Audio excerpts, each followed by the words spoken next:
Well, you know, there's a popular phrase at the Capitol, and it says that government belongs to those who show up. And that's what we do every day at Texas Values and Texas Values Action. So you think about some of the work that happens during the legislative session or court case, and you'll hear a lot of times people are commenting on it on social media, they're reporting, and we do a little bit of that as well, but we're on the ground. We're testifying at legislative hearings. We're preparing questions and answers for members of the legislature as they're on the floor in committee, like Representative Bill Zedler and Representative Matt Krause. We're putting together the press conference to address the media on some of these issues. And then it all begins really with a lot of our work with ideas. It starts months before the legislative session happens on that side. The ideas of putting together legislation, writing bills, giving drafts to members of the legislature, and making suggestions on the issues of faith, family, and freedom. That's why it helps to have someone like Jonathan Mitchell, who knows the law very well and has represented Texas in the highest courts in our land on some of the most important constitutional issues.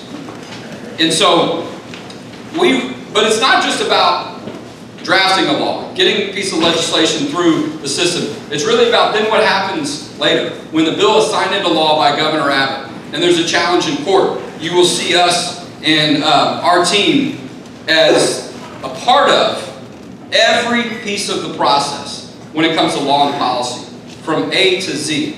And many of y'all know about that locally because y'all know that just a few years ago, when there was an effort here in Fort Worth to force the Fort Worth School District and force members of the public of that school district to allow men and boys, into the girls' bathroom, our organization was one of the leading groups that was here on the ground, standing side by side with so many members of this community. And as a result of that, that policy was rejected and reversed.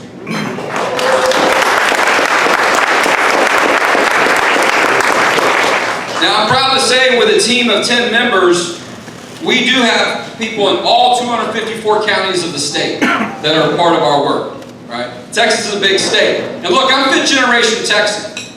When you think about Texas Values, it's not just the name of the organization, our organization. It is about who we are as Texans. Faith, family, and freedom have always been about what Texas is about. You know, my ancestors go back all the way to the mid-1800s, and maybe before that. And many of us know it as Texans, that these values were being fought and written about at the Alamo. If you've ever read the letter from Travis when the Alamo was falling, he talks about these issues of faith, family, and freedom. And many of y'all may not realize this, but some of that was about to go away. There was an effort by some people to stop teaching in our public schools about William Travis's letter. And so our organization, not only do we do work in the legislature, the courts, we get involved in local school districts like we did in Fort Worth and other members of the other parts of the state. But a lot of people don't think about an area like the State Board of Education, which is a 15-member elected body. They're responsible for setting the standards of what's taught in all public schools, 6 million public school students. And for those of you that you have your kids at a charter school or a private school, a lot of the curriculum that the public schools approve finds its way into those places as well. A lot of times they borrow from that, and so do other states. They look at what happens in Texas to decide what's going to be taught in other parts of the country. And so last year, in the fall, there were some people that were trying to convince, and that was the recommendation. It was actually a line through William Travis's letter. It was no longer going to be taught. Now, thankfully, we've got some great elected State Board of Education members, but a lot of times that's not enough. They need some people to back them up. They need people to testify. They need people to communicate in the media and social media. Thankfully, with our organization, we have the largest social media presence in the state of Texas when it comes to faith, family, and freedom, even larger than some national organizations that are involved in this work. But we got involved in that issue because we pay attention to what happens at the State Board of Education. And so, because of our work, not only were we able to help the State Board of Education continue to teach about the Alamo defenders as heroes, but also to keep teaching about Travis's letter, and then more importantly, some things that other people weren't watching, to continue to teach about the religious heritage and the Judeo-Christian ethic of our country that will continue to be taught and that was voted on and approved for the entire state of Texas.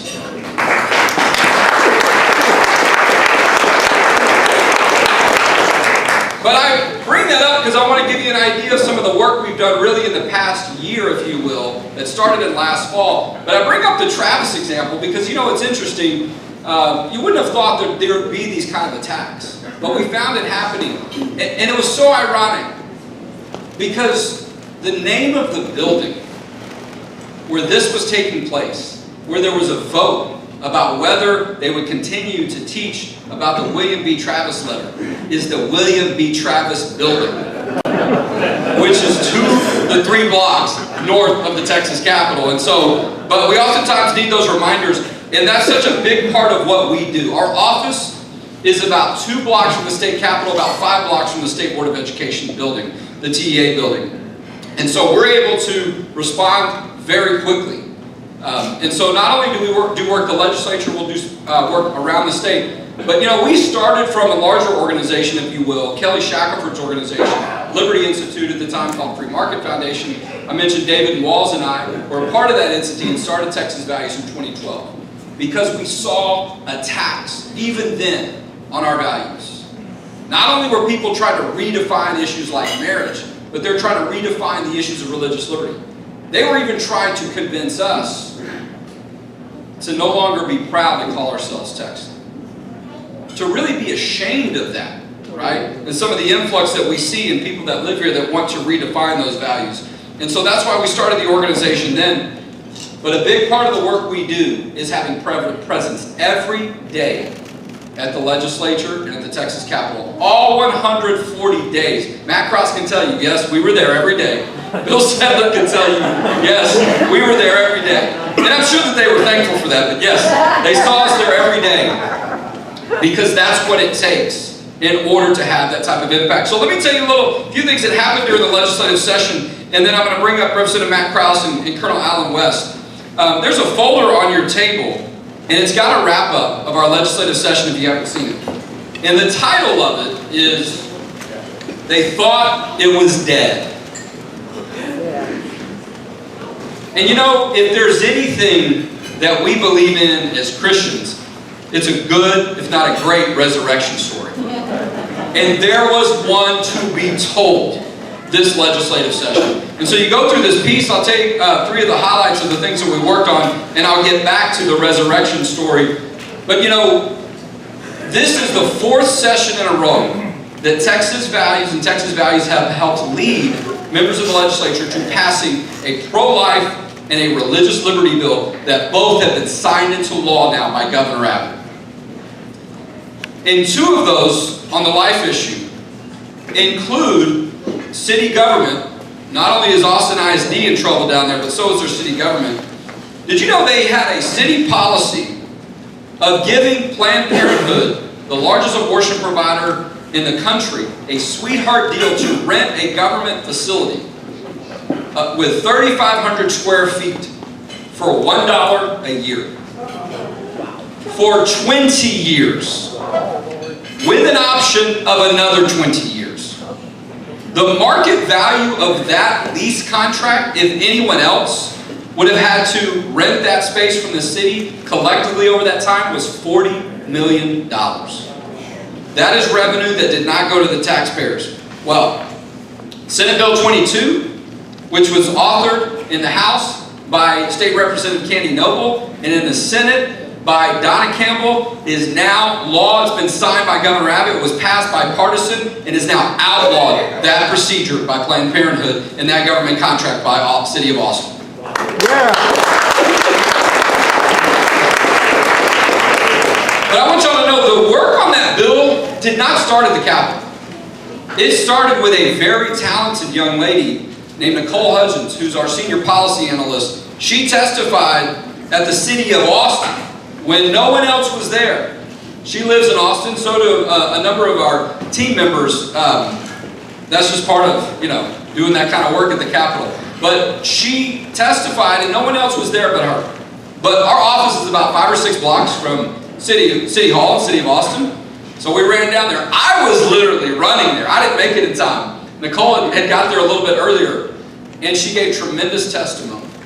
But that testimony put a lot of public pressure and scrutiny. State elected officials got interested, and now it's state law and shouldn't be happening again. The other highlight of the legislative session that we started working on during this session was the Born Alive Infant Protection Act.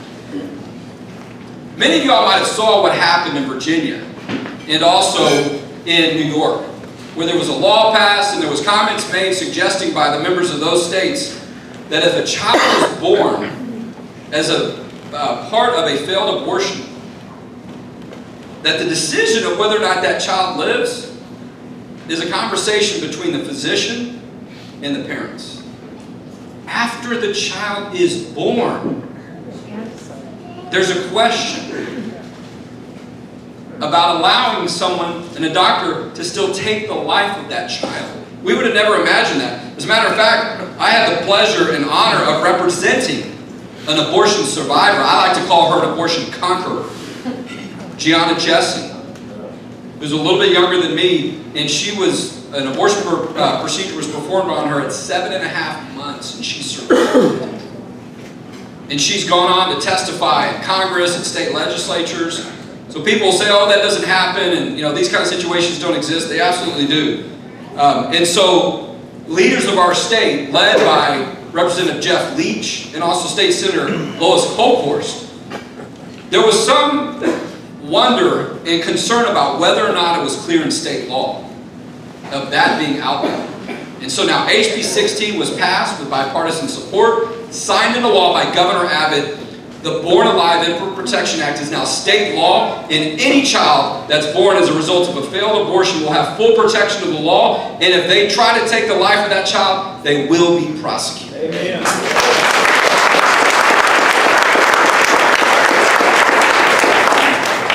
So, back to where we started. They thought it was dead.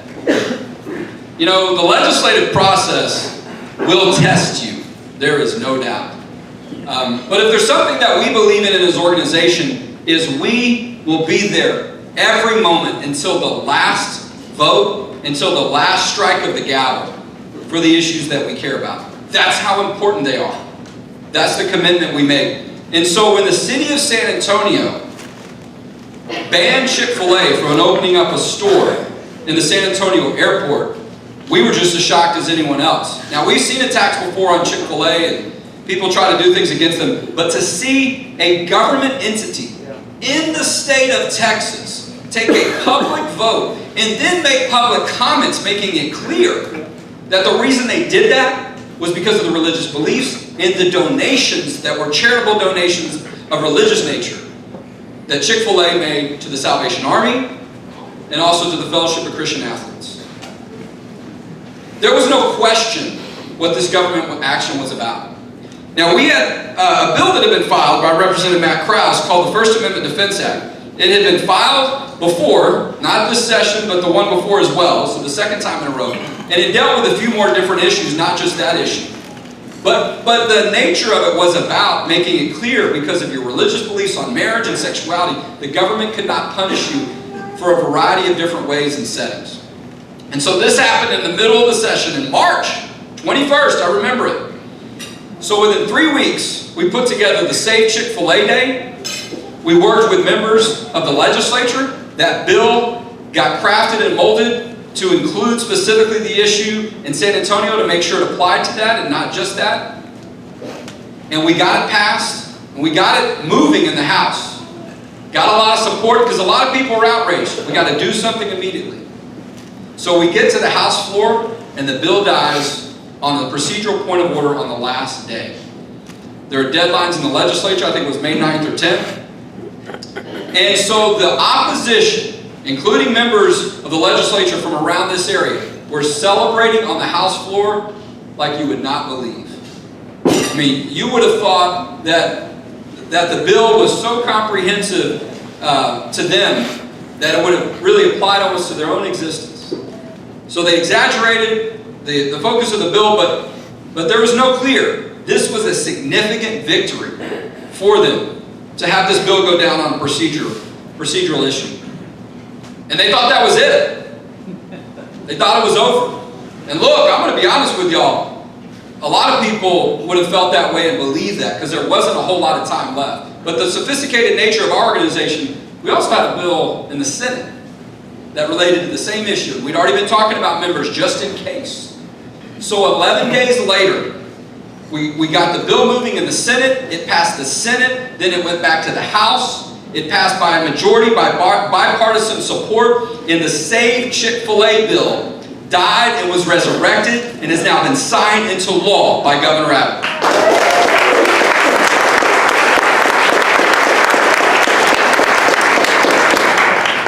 You're going to hear a little bit later an opportunity to support the work that we do and also to visit with Colonel Alan West.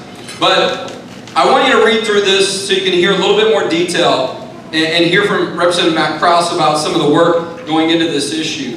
It's very difficult in our current climate, even in Texas, to pass issues related to pro-life and religious liberty.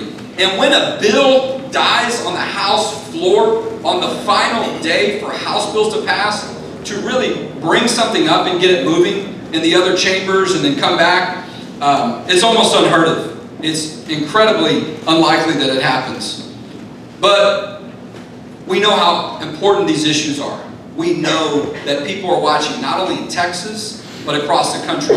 And a message had to be sent. But there's a really key ingredient to why that message was sent. Because I can talk to y'all a lot this evening, and I will continue later, about the importance of the work that we do. But none of it would be possible without having great elected officials in office. That's why we don't just focus on the legislature. We also focus on helping get great people elected and supporting them when they continue to run for re-election. And the author of the Chick-fil-A bill in the House is one of the key ingredients of this piece of legislation getting passed.